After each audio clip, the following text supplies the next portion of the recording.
Bonjour à tous. Avec l'équipe de Nuit Noire, nous sommes très heureux de lancer notre tout premier podcast. Ferme les yeux et regarde. Ferme les yeux et regarde. Ferme les yeux et regarde. Nous allons vous proposer des immersions sonores dans des œuvres d'art. Et bien sûr, il n'y aura rien à voir. Étonnant, non? Ferme les yeux et regarde. Et si on imaginait des histoires à partir de grands chefs-d'œuvre? Et si les œuvres prenaient vie par le son? Comme si nous, humains, avions la faculté de nous transporter dans les tableaux. On vous propose nos interprétations de pièces que nous aurons choisies. Évidemment, pour les puristes, ce n'est que notre imagination. Aujourd'hui, nous allons vous révéler l'œuvre que nous avons choisie dans l'épisode précédent et vous donner quelques anecdotes. Maintenant, ouvre les yeux et regarde. Aujourd'hui, on va vous dévoiler l'œuvre que nous avons réinventée dans l'épisode 05. Alors, vous avez deviné? Nous étions en immersion dans le tableau d'Henri Matisse, La danse 2, réalisé en 1910. L'œuvre est une commande d'un collectionneur russe. Alors, son nom est difficile, je prends ma respiration. Monsieur Chouchtkine. Bon, bref, un jour je parlerai russe, promis. Alors, c'était un grand amateur de l'art français du début du XXe siècle et qui permettra à la Russie de découvrir très tôt l'avant-garde française. Alors, ce tableau est caractéristique de la période fauve de Matisse et est considéré comme un des plus célèbres. D'ailleurs, la danse de Matisse a été décrite par Marcel Sambal en ces mots. Une ronde endiablée fait tourner sur un fond bleu des mouvements roses. À gauche, une grande figure entraîne toute la chaîne. Quelle ivresse, quelle bacchante! Cette arabesque souveraine, cette courbe empoignante qui va de la tête tournée jusqu'à la hanche saillante, descend le long de la jambe tendue. Cette œuvre nous a beaucoup inspiré avec l'équipe de Ferme les yeux et regarde, et nous avons eu envie d'imaginer 5 personnages anonymes et androgynes. On s'est amusé à imaginer cette bande d'amis partir à la recherche d'une plante magique. Menés par la chevaleresque Noah, ils vont découvrir un paysage idyllique et décider d'entrer en communion avec la nature en dansant nus tous ensemble. Un joli programme d'été, me direz-vous.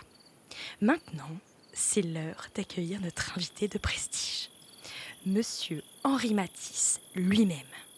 Bonjour Monsieur Matisse. Toute l'équipe est vraiment ravie de vous accueillir dans nos studios et on a hâte que vous nous en disiez un peu plus sur ce fameux tableau. Mais bonjour Elodie, mais c'est moi qui suis ravi.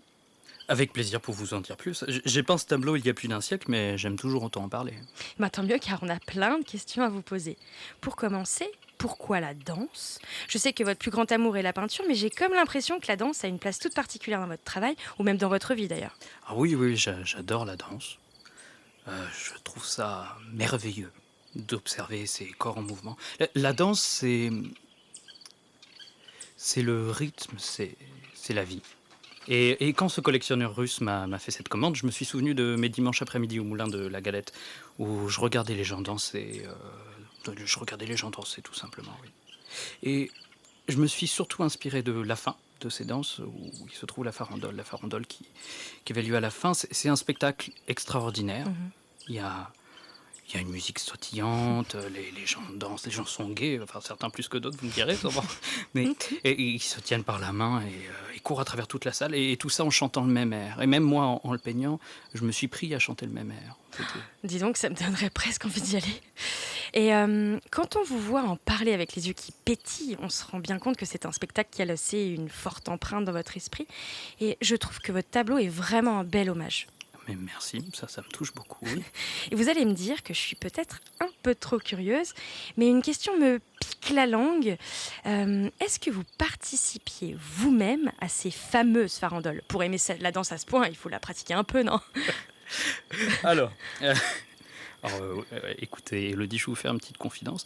Je suis un piètre danseur. Mais non. Et je vais vous avouer un petit secret.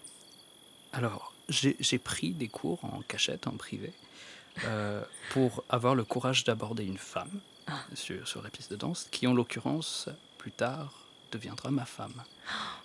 C'est romantique.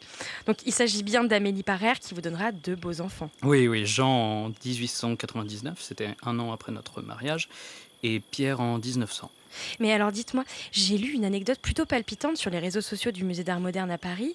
Donc votre fils est décédé en 1990, a exercé le métier de grand marchand de tableaux, et après sa disparition, certains membres de votre famille se sont rendus dans le garde-meuble afin de visiter les restes de votre collection. Ils auraient trouvé différents objets sans grande valeur, enfin c'est ce qu'ils pensaient, et apparemment il y avait une caisse que personne n'avait jamais ouverte, et ils ont trouvé à l'intérieur une douzaine de bronzes de vous avec une autre surprise. Ils auraient découvert un long rouleau de toile complètement invisible et empoussiéré, et en les déroulant, il y avait 3 toiles qui sont aujourd'hui d'ailleurs réunies et exposées dans le MAM à Paris et qui s'appellent La Danse inachevée en 1931. Est-ce que vous avez d'autres mystères de ce genre ? Ah, eh bien ça, Élodie, c'est à vous de le découvrir. Intéressant, ça me laisse songeuse. Pour finir, j'aimerais vous demander pourquoi vos personnages n'ont jamais de visage. Que signifie cet anonymat pour vous ? Alors, oui, en effet, mes personnages n'ont pas d'yeux, ni de nez, ni de bouche, oui, mais... Ils sont anonymes car l'expression porte tout le tableau. Les bras, les jambes, ce sont les lignes qui agissent comme un orchestre où tous les musiciens s'accordent pour donner le même mouvement. Je pense que si on met des yeux, si on met un nez, une bouche, ça n'a pas grande utilité, ça paralyse l'imaginaire du spectateur, l'imagination du spectateur. Et comme vous le savez, nous, l'imagination, on adore. Bref, comme à notre habitude, on termine avec une citation inspirante. La danse est le plus sublime, le plus émouvant, le plus beau de tous les arts, parce qu'elle n'est pas une simple traduction ou abstraction de la vie, c'est la vie elle-même, disait Henri Havelock Ellis. Merci énormément, Monsieur Matisse, de vous avoir prêté au jeu et de nous avoir fait l'honneur de venir dans nos studios. Ah merci, c'était un plaisir. Merci. On espère que cet épisode vous a donné envie de vous replonger dans ce tableau et on se retrouve la semaine prochaine pour un nouvel épisode. Ferme les yeux et regarde. Salut!